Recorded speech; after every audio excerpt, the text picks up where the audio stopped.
Welcome, everyone, to our podcast episode tonight. I'm very excited to talk to you. I have Dave here, and this is your host. I'm your host, David Cantu, and we have an amazing conversation scheduled for you guys this evening. So definitely stay tuned and definitely follow, and support us and let us know right now that you enjoy this. So, David, how are you doing? My man, I'm doing wonderful. Happy New Year to you. I'm glad we can get together again. I've been missing our lovely conversations, so it's great to be with you. Business is doing well. School is growing. Students are being onboarded.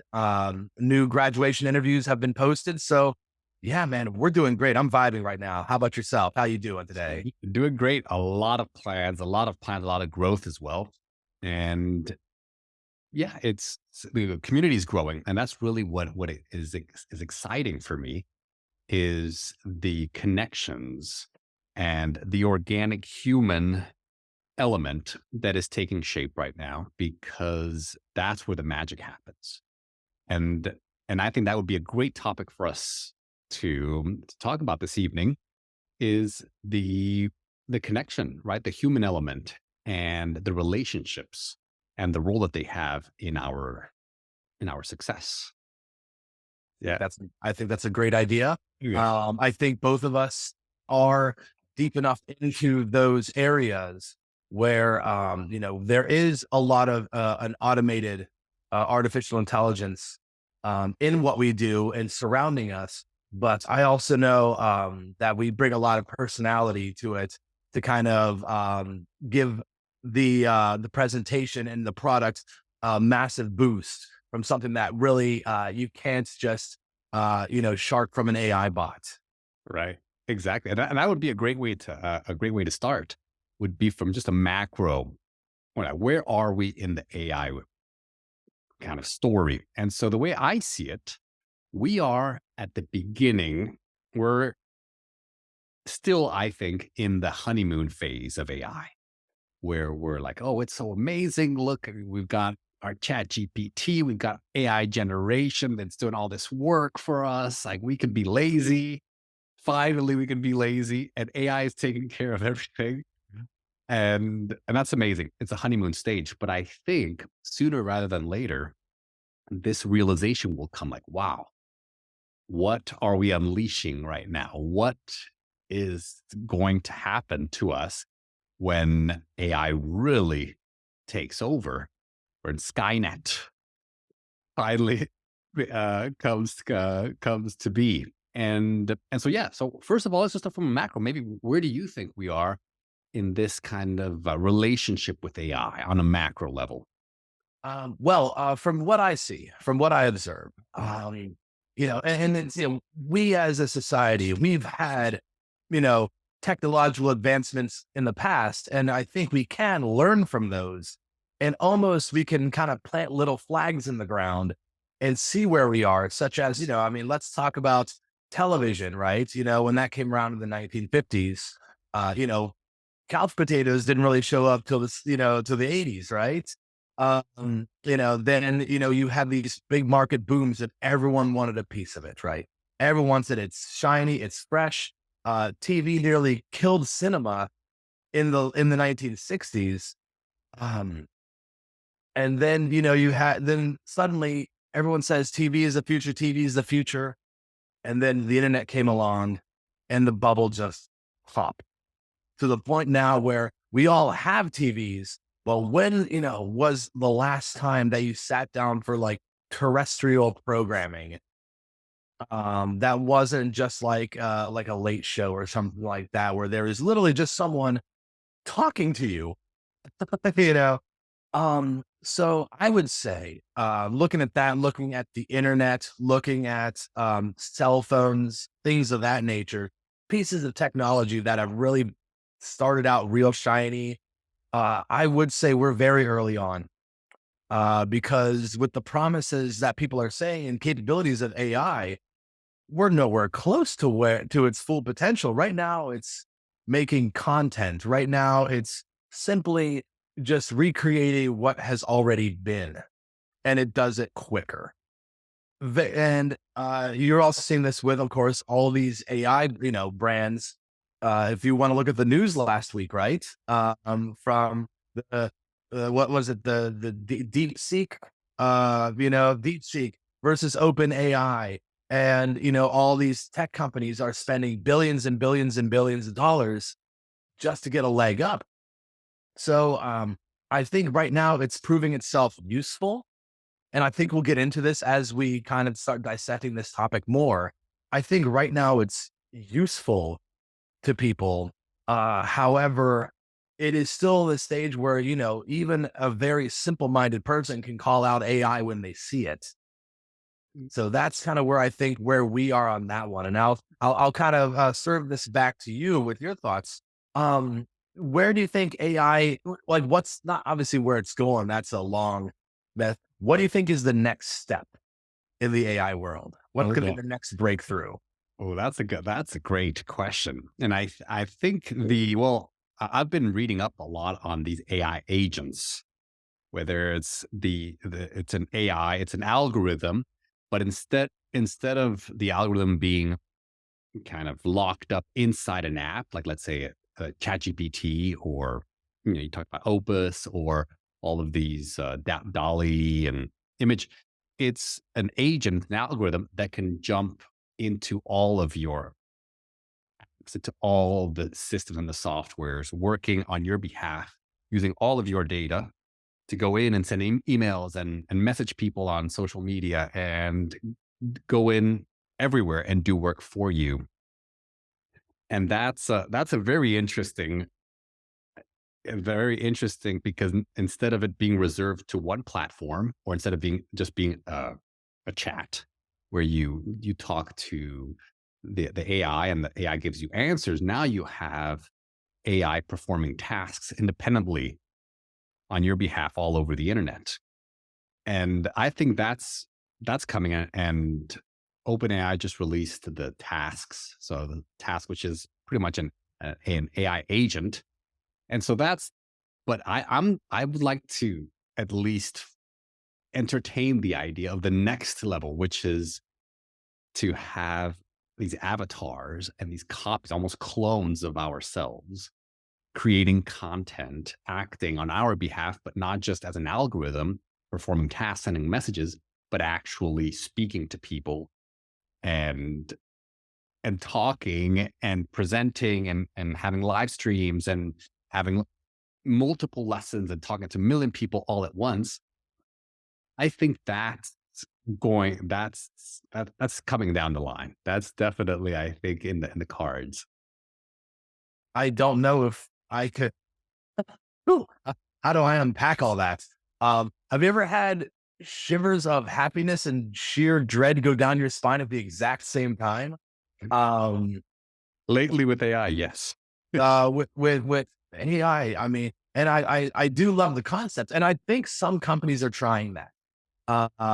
Because I have seen now as I, expand my business and the roles, you now have companies that actually chop up the AI and they sell it as individuals. I know I've been getting spammed. I have them from this company called Sintra, and they have, an SEO bot. They have a content spot. They have, workplace management bot, and you buy each of them for like, 15, $20 per bot. And they have like 17.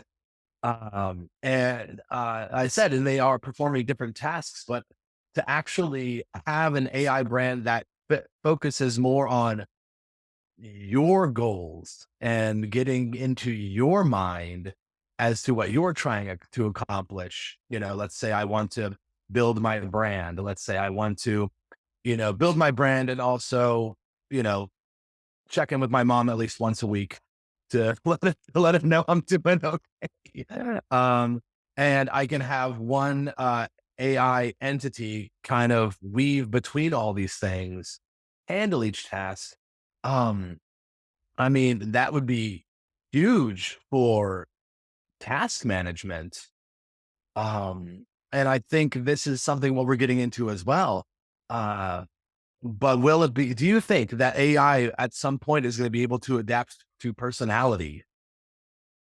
That's a great. I mean, that is the $1 million question right there. Can AI ever become organic? Now, I think there will always be an, by definition, non-human, non-organic element to AI, and in this dialogue that's starting to build up, that we're starting to see where it's a little bit of fear and a little bit of uncertainty Mhm. is coming into the picture. Like I was saying, the honeymoon stage is might be coming to an end soon.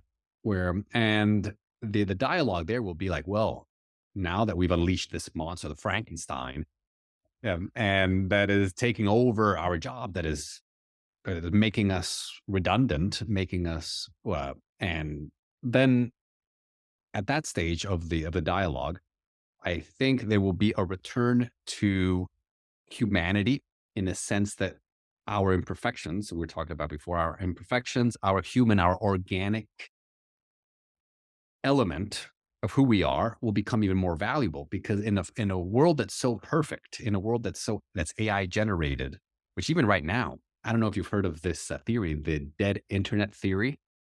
And this theory says that in 2008, the internet died. Oh And boy. they say that and they say that it died because in 2008 was the last year where there was more organic interactions than inorganic interactions. That from 2008 on, there's more inorganic interactions, which chatbot, which are bots, which are automatic automations. And so this theory says that the original internet, there was always a human behind, and as it moved forward, there was less humans, and after 2008, there were more than 50% of all interactions, of all connections, were made inorganically.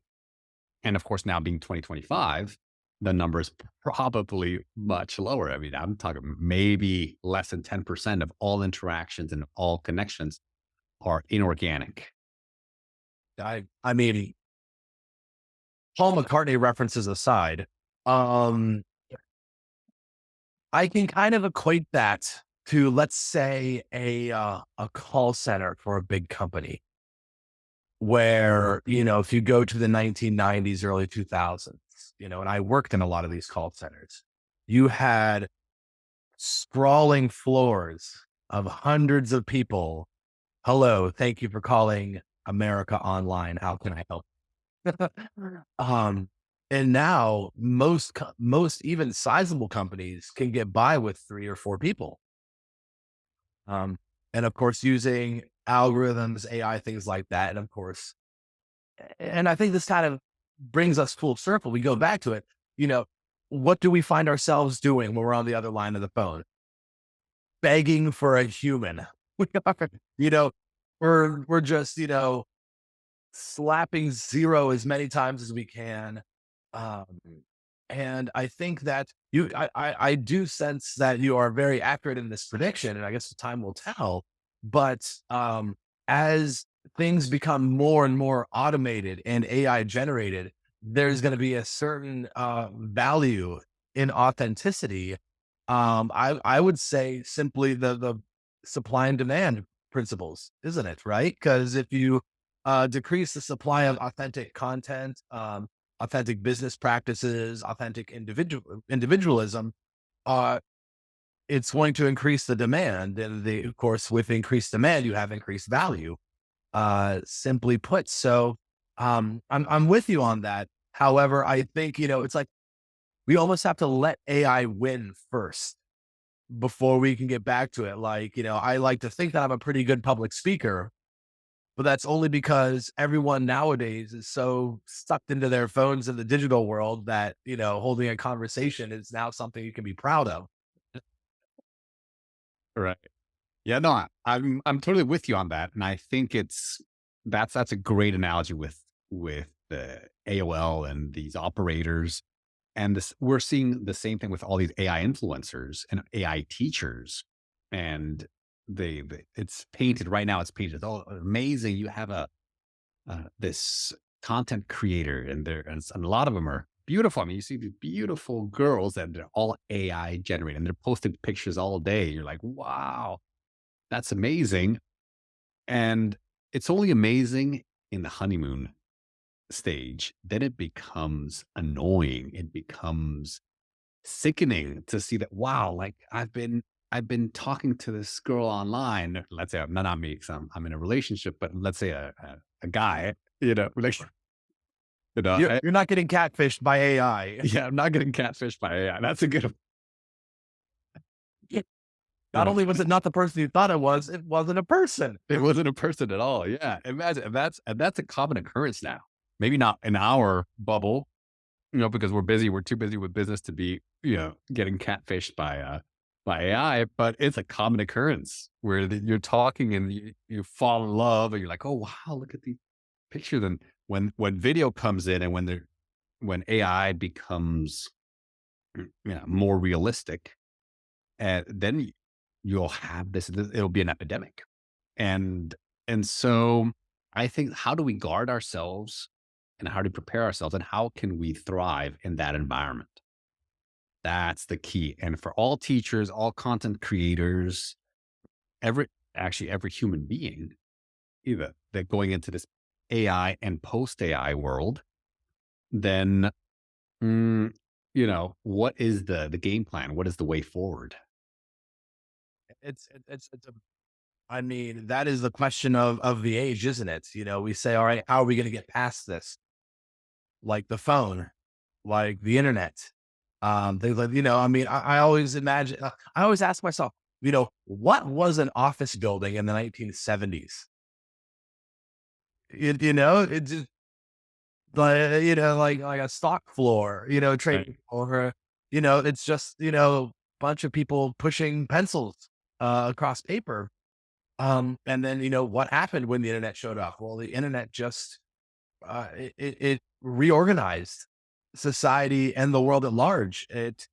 Um, certain things, computer scientists, remember that was a thing once, people would go to school for computer science in the 90s or desktop publishing. Wonderful, wonderful careers. And if you are listening to this and you are a desktop publisher or a, Mhm. or a computer scientist, I guess, then I'm definitely let us know in the comments what you're doing now. Because that's, I mean, those were like the DeVry jobs, weren't they? But we saw ourselves past it as a society. So I think the question is, I mean, I think, of course, you know, we as a species are generally quite adaptive. We can move with the changes. We can, um, I think I think the idea is you want to, uh, make the negative impact as contained as possible. It's almost like shutting down a mine in a town where that's the only game is the mine. So what do you do to lessen the blow? And how do you forecast that, what the blow is going to be? And would we trust the AI bots that we're going to be asking that to? Uh, Right. so, let me ask you this. How is AI working in your industry right now and changing things? Oh, it's changing everything. I mean, it's changing this. Well, you see all these apps popping up, and I've tried them all. And I don't want to, throw shade or anything, but honestly, I mean, I I need a person. If I want to talk to someone, I want to learn a language. I want to spend an hour talking to someone. There's something that I get from you speaking to you right now, face to face, online, that an AI avatar will never be able to give me. Now, that might change. I don't think so. The tech bros think that, oh no, it's complete. We're 100% replaceable, and technology will catch up, and an AI will soon be able to engage you much more than another human being. That's the biggest thing right now. We have these AI tutors that for, $1 a month or whatever, they can teach you wherever, whenever from your phone. But honestly, man, I'm not sold. I'm definitely not sold. And I've tried them, and it's good marketing. It's a good idea, great business idea, by the way. So props to them. And and good opportunities coming on that end. But the idea is there. The technology needs to catch up to the idea. But behind all of those, I think you were talking, so kind of looping back to what you were talking about previous technological revolutions, what has gotten people through, what has allowed people to progress in every single technological revolution, which phased people out, just as the car phased the horse, yeah, the horse Buggy. drawn carriages, the buggies, yeah. Um, it was always the relationships, which is really, I mean, we've talked about authenticity in past podcast episodes, so I don't want to reiterate that, but here the value and almost the sacred nature of relationships, and that's what I see as the secret, right? And the way forward would be to really harness the power of relationships, to see other people as valuable as and to really forge those bonds, because in these hard times and the hard times ahead, we'll need that. We'll need each other, and we'll need that human connection, not just for the opportunities, business opportunities or personal opportunities, but also for that human warmth. I And got you. you know, On that. I got you. I mean, but also by virtue of that, the Amish are going to inherit the earth. Um, and it's, I, uh, I think that's very important, of course, is to, maintain the relationships. And um, I think that is going to be AI's biggest problem, which I think we're starting to see it. It's going to be too perfect. And when it's too perfect, you don't trust it. It's not human because humans are flawed and we are slow and we have particular bounces and, styles that, vary based on our past experiences, based on, our past interactions and things like that. So if you're programming something to do something perfect, that, you can have AI write a song, but can you have AI write a top 10, like a Billboard top 10 song? And first off, if it's not a top 10 song, does the AI then get smug about it? Um, and I think that's the snake eating its own tail, isn't it? Telling the AI its song is not perfect. Um, because I'm seeing these AI bots which make music. And I mean, uh, maybe 10, 15 years ago when I first started teaching, I asked my students if I could take a cell phone and sit inside an empty house for a year, can I function as a member of society? Such as, can I work? Can I make money? Can I, can I feed myself? Can I get furniture? Can I grow? Which, of course, it would take a lot of effort, but, most of us agree you can do that. I do wonder now, can you create a completely functioning entity using only AI elements? So images, social media interactions. They can write AI music. They can be the CEO of a company that functions solely on AI. And you can almost create uh, this robotic pseudonym, if you will, um, to handle, and I think that's a very interesting question is, can you make it to the point of functionality where it would almost pass the Turing test? Would it be, human enough? Because I think a lot of us, and this is where I'm going to validate it. I think a lot of us are trying to do that with ourselves and our plights, at least those of us who are in the entrepreneurial world, in the tech world, things like that. We are essentially giving ourselves robotic spider arms in the form of AI to do these things. However, um, I think a lot of times in a lot of places, where the humanity is needed, we look at the AI and say close enough. Mm, But those who look at it and see your 30 fingers on each of your hands, I don't think they, you know, to them, it's clear as day. So, and so now I'll bounce it back to you. Um, you know, uh, AI and its functionality in your industry, mm, um, where is the meeting point of you and AI? right. Where's your crossroad? So the line that I don't want to cross, I still want to be myself. I'm still investing in my imperfections, in my personality, in my way to reach out to others, in my when I make videos and all that. It's me speaking, but of course I get inspiration, I get ideas from AI. So I'll go to ChatGPT, I'll find some information. I'll have some questions. Hey, I want to talk about this. Will you give me some nice expressions?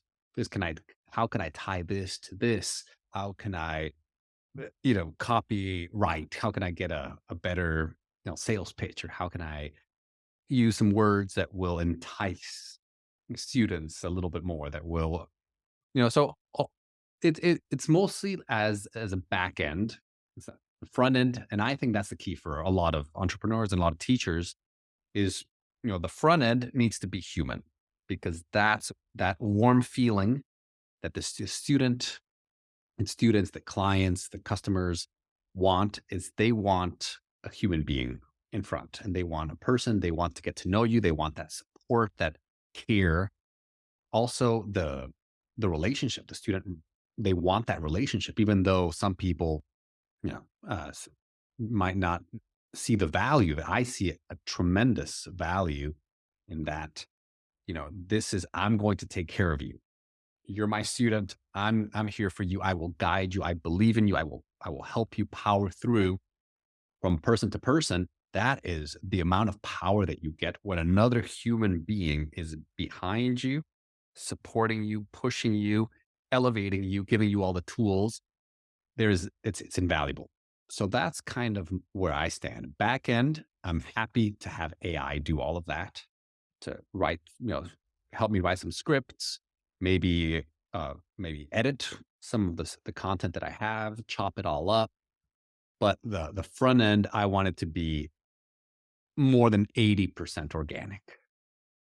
Yeah. I like that. I like that. And I think that's why you and I gel really well. Honestly, I think you and I both have we have a special relationship with authenticity.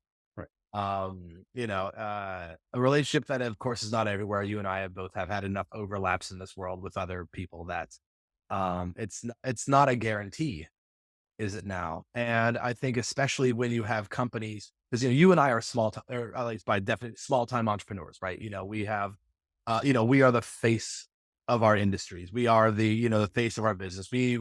If you're going to get involved in our company, you're probably going to meet us in some way, shape, or form. I think though a lot of the more faceless, larger corporations, I think to them it's dollars and cents, isn't it? I mean, it's just literally is it worth it to have a person from a fiscal shareholder perspective? And I think a lot of the times, uh, we just we file it down to just, is it valuable financially or not? And a lot of times, because when you think of finances, normally you just say, well, that's that person's salary, right? What am I paying this person to do?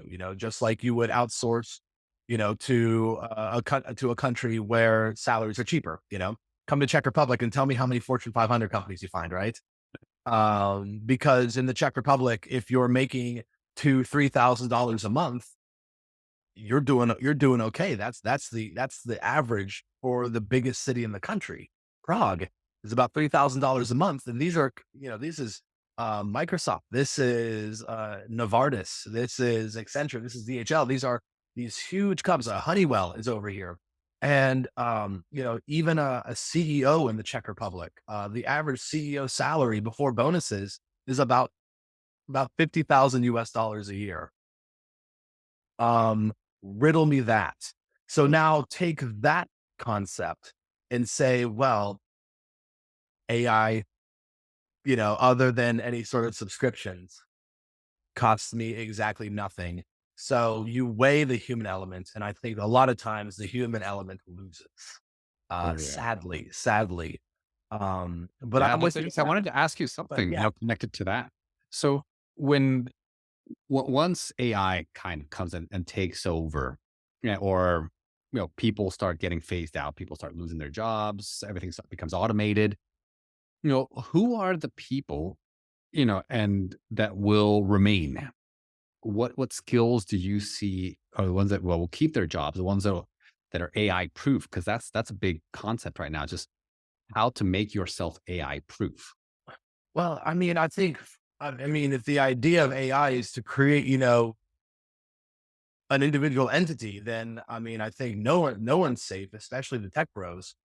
Um, because at the end of the day, they're the ones who are, holding the chains of the lions. But the second those chains are gone, they're going to be the closest piece of food to those lions. You know what I mean?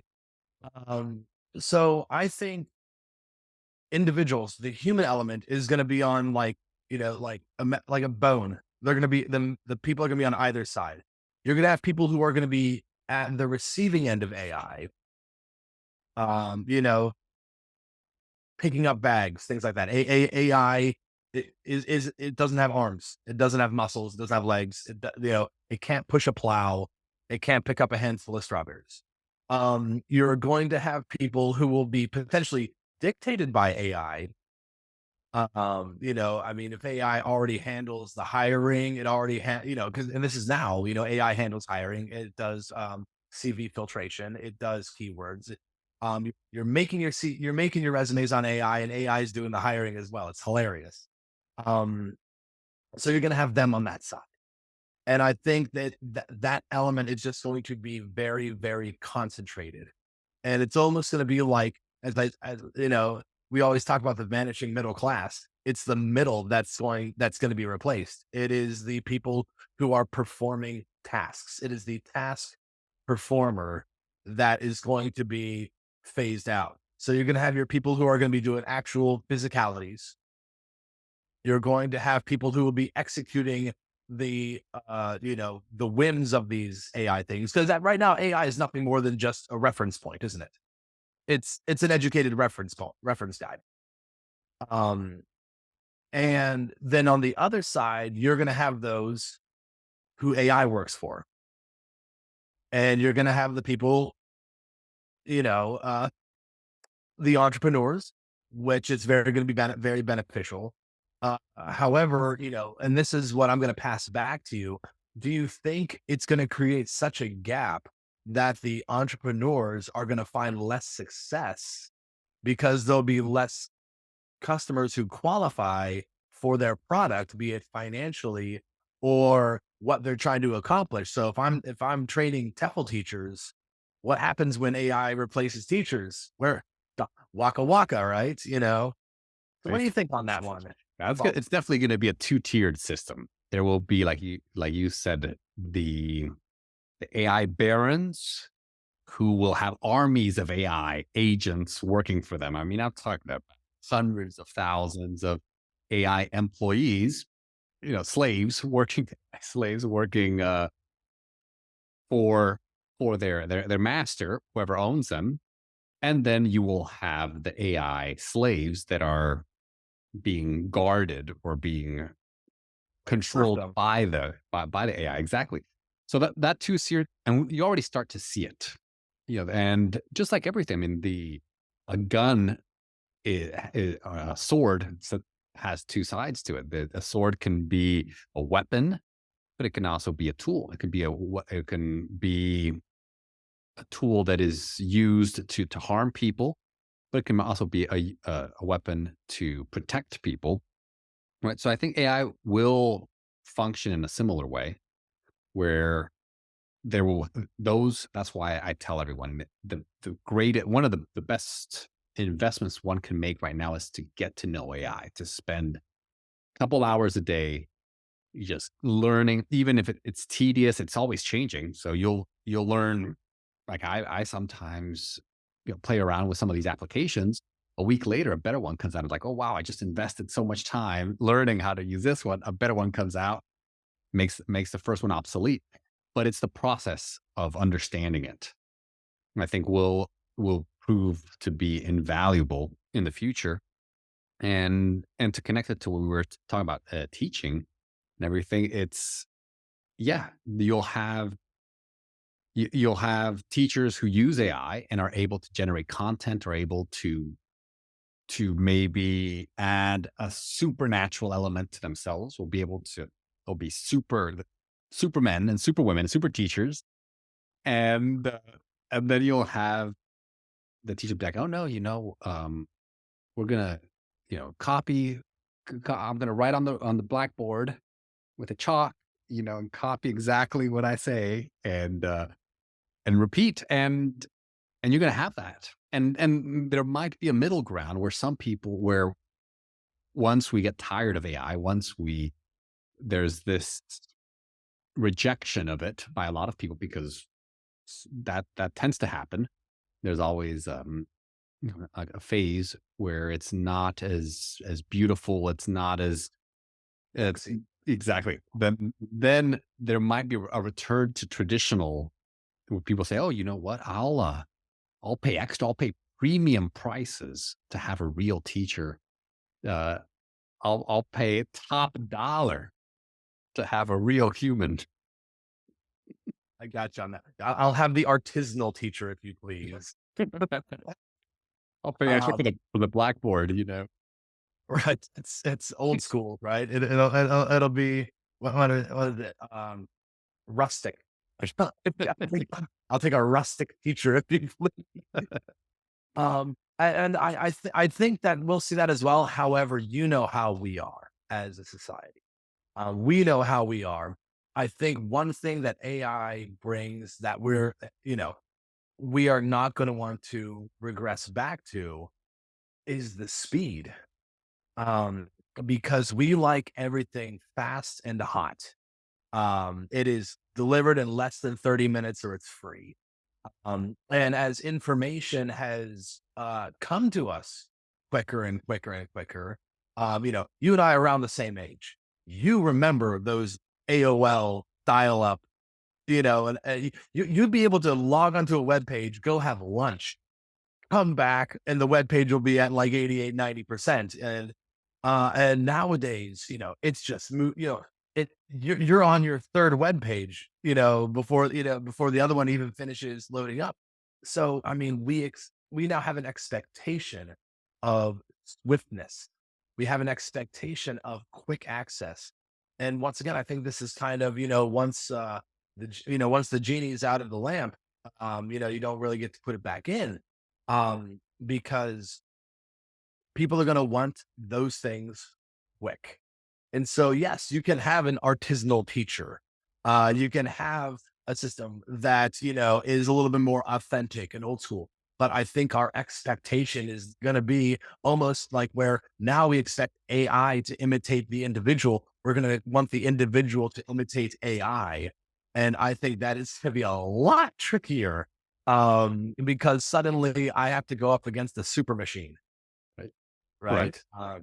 Let's not, Yeah, that's fascinating. No, it's true. So I think, the one of the things, because you're completely right. I mean, this is people do crave that human side, but at the same time, they also demand this robotic, technological, efficiency. So so we have to meet them. We have to meet those two conditions. That, oh, hey, I'm authentic. I'm human. Look, let's talk. Let's just have a Socratic dialogue, like Socrates in the good old days, right? And But yet, oh no, but I want all these, you know, all these AI things popping up and just sending information directly to my head, to my mind, and all these exercises that are generated according to my preference and everything. Well, that's and those very high demands, right? And so we have to, and this is why we need to be on our game to be able to deliver that human authenticity, that connection to be like, hey, no, dude, I'm a real person. I'm building a relationship with you. I care about you. I'm with you, where people feel empowered on a human level, but also, hey, you want efficiency, you want AI, you want technology. I got you too. Almost like it's like a mermaid. It can be a human body with a fish tail, but could also be a fish body with human legs. Oh, yes. So, do you want your AI to imitate the person? Do you want the person to imitate the AI? Ooh, And that was kind of the mental image I was drawing right there. Um, and I said, are we going to be ready to adapt to that? And I think you said it just right. I think the best way that we can, start getting it is to know it, is to see how it affects your world. And I mean, and I would argue, I would tell anyone, get involved with it somehow. It's like our parents telling us to get a job when we were like 13 and 14. It's not like they wanted us to pay bills. They wanted us to get a perspective and an idea of what the workforce is like, what it's like to have a boss, what it's like to have work hours and responsibilities outside of your house chores. So I would say, go on one of these chatbots and perform some tasks with it. Write up ask it to write you a script or a blog or a diatribe, do some research about something. Make some AI posts, generate some wacky AI images of yourself, which is all the rage now on the social media sites, things like that. Because at the end of the day, the only way you're going to be even able to not even compete, but comprehend what's happening is to purposefully involve yourself with it. Even if it's not part of like your world, your lifestyle, you know, put $500 into like cryptocurrencies just so you can watch it and have a stake in it. exactly. Exactly. That's a great point because, AI, it's a friend, but it's also an enemy at the same time. And some people say, oh, they just take one side or the other instead of, no, can it be a friend and an enemy or a competitor at the same time? So in a way, you want to become a friend by getting to know it, again, using it and understanding it, number one, but also realize that you're playing a chess game against AI. Right. And so you've got your the board there, and then AI makes a move. Hey, I got Chat GPT. I got you. And you're like, wait, but you can't create videos. So I got you now. So you create some, and then AI will say, hey, well, I can create better videos of you, that look more real, where you better looking and are more eloquent. And then you're like, wait, well, in that case, maybe I have to make purposeful mistakes that you can't do, or I can do something creative that the AI can't, and then that's your play. So it really is, in a way, it's a relationship that we're building, but it's also an opponent that we're fighting. Very, very, very nuanced. Oh my God. I see now I'm going to want to watch 2001: A Space Odyssey after this talk today. Because, you ever want something fun? Ask OpenAI or Chat GPT or don't do DeepSeek because uh, ask DeepSeek about Tiananmen Square 1989. It'll be Oh fun. yeah, that's never Um, happened. It never happened. it's beyond its scope. But I asked the chatbot if it felt that HAL 9000 was guilty of murder, and the chatbot actually took HAL 9000's side. Ooh, And I'm like, all right, this is the OJ acquittal right here, the AI has found the AI to be innocent, you know what I mean? right. No, So it's a battle. It is a battle. We're gonna have to keep it, keep it in line, keep AI in line. We're gonna have to step up to the plate and not allow it to keep us in line, because it also wants it, or the whoever's behind it, whatever organic or inorganic force. So we also collectively need to also fight for our survival and say, no, no, no, like we're still the boss. Yeah, humans are still the masters of AI, and we must not allow AI to become the master of humanity. And I think the only way you're going to do that is to make sure that you are always one step ahead. You need to know enough about it to know where it's at, what its capabilities are, and how you can use it to help you, and how you can circumnavigate around how it could potentially compete with you. I think that is, I mean, and I think somehow, some way through this diatribe we just had, I think we just landed on it. That's it. Uh, We landed. We landed. we Yeah, no, that's amazing. I mean, I'm very happy. This was a great discussion, and yeah, I mean, I think we hit some great points, and I'd like to invite all of the listeners to leave a comment. What was the most interesting thing that we said? What things do you agree with? What things do you disagree with? What what would you like? What questions do you have that we can address in one of our next episodes? So, David, any last words, any calls to action, anything that you'd like to invite the audience to do? Man, of course, if you want to involve yourself more in our world, of course, we have various industries that we work in that we'd love to see you as a part of. Mine is online TEFL certification, 120-hour course.